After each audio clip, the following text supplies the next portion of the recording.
안녕하세요. 저는 2024년 대치 상상독학 하이브리드에서 재수를 하고 2025년 서울대학교 공예과에 합격한 왕지후입니다. 저는 2025년 수능에서 국어 1등급 100분이 98, 영어 2등급, 수학 3등급 100분이 85, 생윤 2등급 100분이 93, 사문 1등급 100분이 98을 받았고 서울대학교 공예과, 홍익대학교 서울캠퍼스 자율전공 두 군데에 합격했습니다.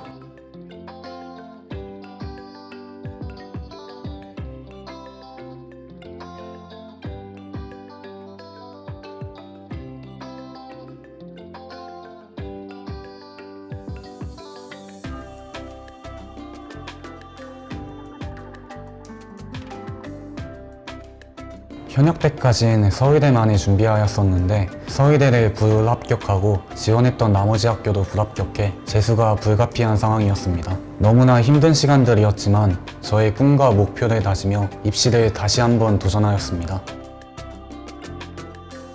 미술학원 서울대 조교 선생님들이 대부분 상상미학에 나와서 영향을 받은 것도 있고 재수인 만큼 이번에는 수학 성적을 올려서 홍익대학교 비실기를 붙여놓고 서울대에 도전하고자 하는 생각이었습니다.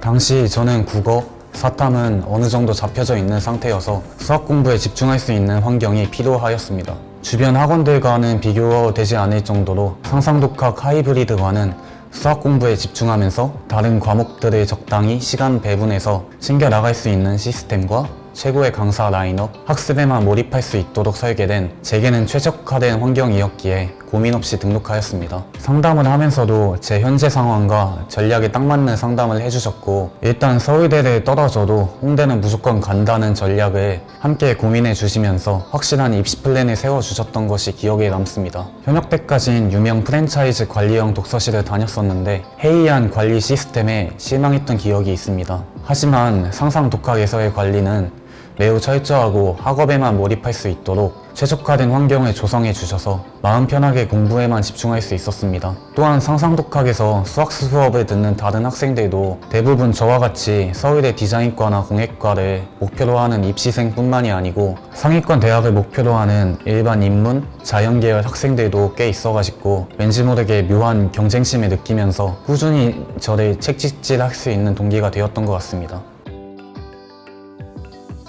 국어 같은 경우에는 저는 사설을 보기보다는 기출에만 집중하였습니다. 김재용 선생님의 수업을 들었었는데 당시 저는 잘 볼 땐 1등급, 못 볼 땐 3등급 정도로 감에 의지한 풀이를 하는 상황이었습니다. 하지만 김재용 선생님의 수업을 들으면서 당시 제가 감으로만 풀던 부분들을 체계화시키고 또 체계화시켜 저점을 높이는 공부에 집중하였던 것 같습니다. 현역 때 경험이 있는 만큼 연계 지문에 중점을 두고 공부하였고 문학은 모든 작품을 꼼꼼하게 분석하고 들어간다는 생각으로 그리고 독서는 모든 지문을 훑어보되 제가 약한 주제를 중점적으로 분석하였습니다. 수학은 제가 가장 많이 시간을 쏟았던 과목인데요. 저는 중학교 때까지는 수포자였다가 서울대를 가기 위해 고등학교 1학년 겨울부터 다시 시작했던 케이스입니다. 속성으로 개념을 진행하느라 개념 사이사이가 빈약한 부분이 많았습니다.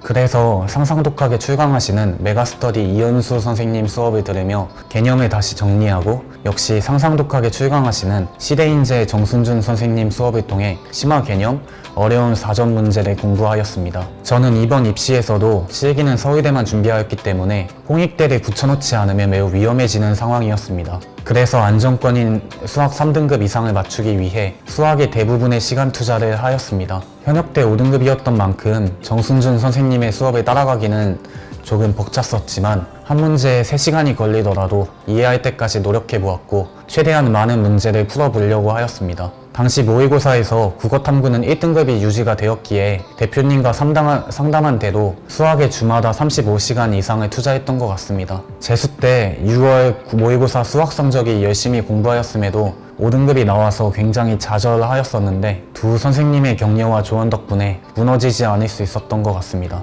저는 영어를 고2 이후로 공부하지 않고 한 달에 한 번 모의고사로 감 유지만 해오던 상황이었습니다. 영어 특성상 쉽게 성적이 떨어지지 않기도 하고 서울대학교 특성상 감점제로 들어가는 영어 등급을 올리는 데 노력을 하기보다는 수학 한 문제를 더 맞는 것에 집중하는 것이 효율적이라고 생각했습니다. 아슬아슬하게 2등급 이하로 떨어지지는 않는 상황이라 학원에서 푸는 모의고사 오답 정도만 했던 것 같습니다. 수능 때도 아슬아슬하게 81점으로 2등급이 되었는데 저는 재수 동안 수학에 정말 많은 시간과 노력을 들였음에도 가장 힘들었던 과목이라 영어 공부할 시간에 수학에 집중할 수 있었던 것은 정말 후회 없는 선택이라고 생각하고 있습니다. 저는 현역 때 사회문화를 망쳤었습니다. 수능이 코앞으로 다가오니까 수학하랴 국어하랴 사탐에 소홀해졌던 것이 문제라고 생각하였기에 고3 때 항상 안정적인 1등급이 나왔던 생활과 윤리보다는 사회문화에 집중하였습니다. 그래서 3월달부터 상상독하게 출강하시는 사회문화 문서연 선생님의 수업을 수능 때까지 풀커리로 들었습니다. 사회문화 과목은 개념이 적은 만큼 철저한 이해가 기반이 되어야 문제를 시간 안에 풀 수 있는 구조입니다. 문서연 선생님의 수업을 통해 다양한 모의고사를 풀어보며 흔히 이야기하는 퍼즐식 문제의 대처 능력을 길렀고 망해도 1등급이 나오는 실력을 목표로 공부할 수 있었습니다. 전 제가 상황 대처 능력과 멘탈이 약한 편이라고 생각하였고 그렇기에 현역 때 수능을 망쳤다고 생각했기에 최대한 많은 문제를 풀고 멘탈을 놓쳐버리는 상황을 줄이고자 하였습니다. 저에게 가장 고민이 되었던 과목은 수학이었습니다. 고1 때 수학을 다시 시작한 이후로 적은 시간을 쏟은 것이 아님에도 저는 5등급에서 벗어나지를 못하고 있던 상황이었습니다. 남들은 기출 1회독만 해도 3등급이 나온다는데 저는 6회독을 해도 낮은 3등급에서 5등급 사이를 벗어나지 못하였기에 엄청난 스트레스를 받았었습니다. 그래서 대표님과의 학습 컨설팅에서도 수학에 집중하자는 결론을 내었고 문제를 엄청나게 많이 풀어보는 식으로 해결하였던 것 같습니다. 현역 때와의 가장 큰 차이점은 가장 효율적으로 시간을 썼던 것 같습니다.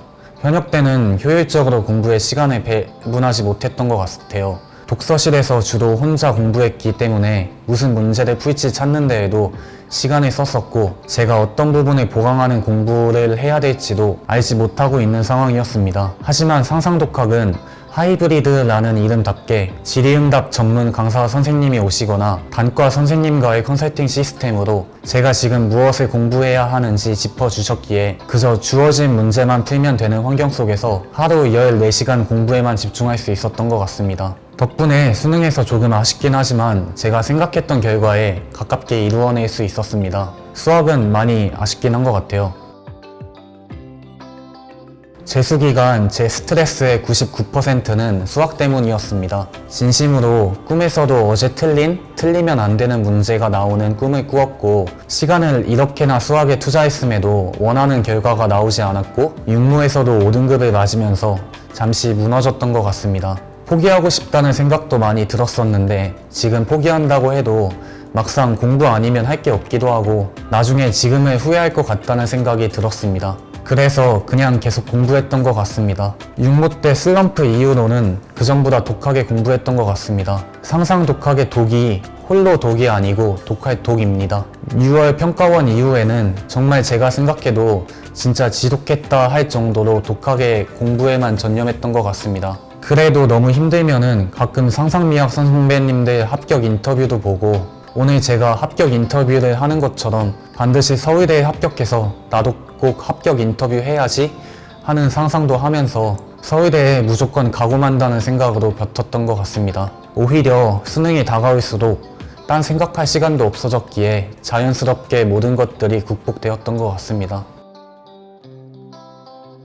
제가 생각하는 수능은 후회가 남지 않도록 보고 오는 것만으로도 99% 성공한 시험이라고 생각합니다. 저는 현역 때 후회로 가득 찬 공부를 위한 공부를 했었던 것 같습니다. 그러다 보니까 당연시하게도 수능이 끝나고도 아쉬움만 짙게 남았었습니다. 하지만 재수 때는 수능을 정말 최선을 다해서 준비했고 비록 약간의 아쉬움은 남았더라도 후회는 전혀 없을 정도로 최선을 다해 잘 보고 왔습니다. 앞으로의 인생에서도 이렇게 어떤 시험에 열정을 다해서 몰두해 봤던 경험은 제게 매우 귀중하고 소중한 자산으로 남을 수 있다고 생각합니다.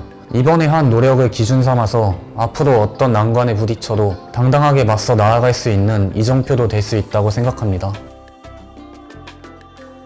1분 1초를 아까워했으면 좋겠습니다. 상상 독학은 단과 수업과 충분한 자습이 병행되는 시스템인 만큼 본인에게 주어진 자습 시간에 얼마나 수업 내용을 확실하게 소화해내고 공부한 야에 따라 결과가 크게 바뀐다고 생각합니다. 아직 100일이나 남았네. 이런 생각 대신에 흘러가는 시간 하나하나 무언가를 해내는 시간이 되었으면 좋겠습니다. 중간중간 힘든 시간이 와도 이 시간이 지나고서의 자신의 모습을 생각하면서 절대 포기하거나 지치지 않았으면 좋겠습니다. 후회를 남기지 않고 후련하게 수능장을 갔다 오실 수 있도록 후배님들 모두를 응원합니다. 모든 상상독학 선생님들께 감사하지만 그중 대표님께서 상담회 통해 저의 전략을 잡아주시고 그 전략에 맞는 공부를 할 수 있는 환경을 조성해 주신 것에 감사합니다. 또한 멘탈적으로도 계속 격려해 주시고 서울대에 가야만 하고 갈 수 있다는 동기부여를 확실하게 해 주셔서 감사했습니다. 그리고 주말 시간 관리 선생님께도 감사드립니다. 수능 마지막 날 전 잘 보고 오라고 주신 초콜릿이 여전히 기억에 남습니다. 덕분에 잘 보고 올 수 있었던 것 같습니다. 2학기부터 매주 신청해서 볼 수 있었던 모의고사가 도움이 되었던 것 같습니다. 저는 멘탈이 약하다고 했던 만큼 많은 모의고사를 통해 여러 상황을 대처해 보는 것이 중요했는데 수능과 똑같은 시간표로 여러 모의고사를 볼 수 있었던 것이 저에게는 특히나 큰 도움이 되었던 것 같습니다. 제가 생각하는 상상독학은 보물창고입니다. 상상독학은 풍부한 컨텐츠로 쌓여있는 보물창고이고 그 창고 안에서 얼마만큼 무엇을 들고 나올지는 각자에게 달려있다고 생각합니다. 보물은 충분하니 그 안에서 최대한 많은 것들을 습득하고자 한다면 결국 원하는 결과에 도달해 있을 것입니다. 이런 의미에서 제게 있어 상상독학은 보물창고라고 생각합니다.